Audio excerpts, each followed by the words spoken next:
Garrett barely glanced up from his phone. "We're a bit busy at the moment," he replied dismissively. "Why don't you come back later?" Andrew's expression remained calm, but inside a storm was brewing. He nodded and turned to leave, his heart heavy with disappointment and anger. As he walked out, he heard one of the salesmen mutter under his breath, followed by a faint chuckle. "Wasting time on window shoppers," the voice sneered. Little did they know, Andrew Myers was far from an ordinary man. He had spent decades building a fortune through smart investments and business acumen. Yet he chose to live simply, valuing character over material possessions. The humiliation he felt that day would not be easily forgotten. And as he drove away in his old car, a plan began to take shape in his mind. That evening, Andrew made a few phone calls to his influential contacts in the business world. Andrew Myers, a quiet and kind elderly man, walked into a busy car dealership on a chilly afternoon. His old car, while dependable, was over 10 years old, and he decided it was time for a new one. Wearing a simple coat and old shoes, Andrew didn't look like most of the dealership's usual customers. He wasn't there to show off, just to find a car that fit his needs. As Andrew looked around the shiny cars, no one came to help him.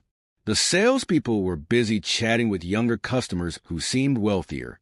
Andrew's modest clothes made him invisible to the staff. One salesman, Garrett Blake, glanced at him briefly, but turned his attention to a well-dressed couple. Andrew waited by a sleek black car, hoping someone would assist him. But after 20 minutes of being ignored, he decided to speak up. He approached the front desk, where a few salesmen stood talking. "Excuse me," Andrew said politely. "I'm interested in buying a car. Can someone help me?" Garrett barely looked up. "We're busy. Come back later," he said dismissively. Andrew nodded and left, hurt and frustrated. As he walked out, he heard a salesman mutter, "Just another time waster." What they didn't know was that Andrew wasn't just any customer. He was a successful businessman who had built a fortune through smart investments. Though he lived simply, he valued kindness and respect above all else. That evening, Andrew made a few phone calls. By the next morning, he had arranged something that would change everything. When he returned to the dealership, it wasn't as a customer, it was as the new owner. Andrew walked in wearing the same coat and shoes. The staff didn't recognize him as their boss. He asked the general manager, Thomas Green, to gather everyone. The staff looked confused but curious. Standing in front of them, Andrew said, "Yesterday, I came here to buy a car. Instead of being treated with respect, I was ignored. That experience showed me what needs to change." He paused, looking at the stunned faces.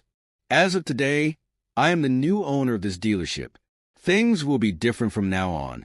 Every customer will be treated with respect, no matter how they look." The room fell silent. Garrett's face turned red with embarrassment. Andrew continued, "If anyone cannot follow these principles, you are free to leave." Over the next few weeks, Andrew made big changes. He set up training programs to teach employees how to treat customers better. He also rewarded those who showed kindness and professionalism. Some employees, like Garrett, chose to leave. Others adapted and became even better at their jobs. The dealership's reputation improved, and more people came to buy cars because they felt respected and valued. One day, a single mother named Clara came in, looking for a car to take her child to school and get to work. She was nervous, but Andrew personally helped her find a car within her budget.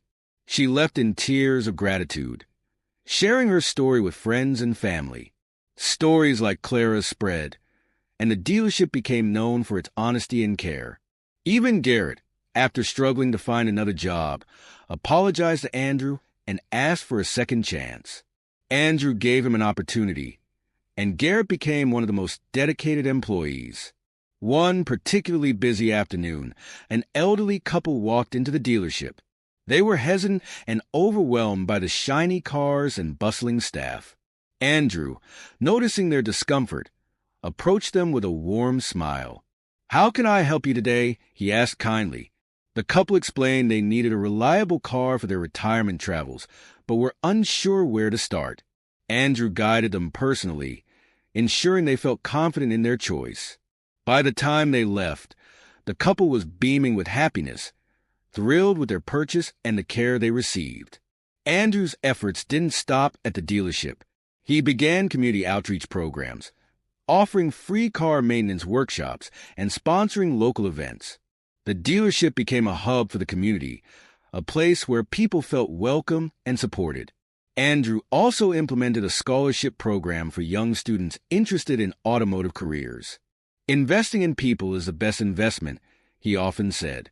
The program changed many lives, giving young people opportunities they never thought possible.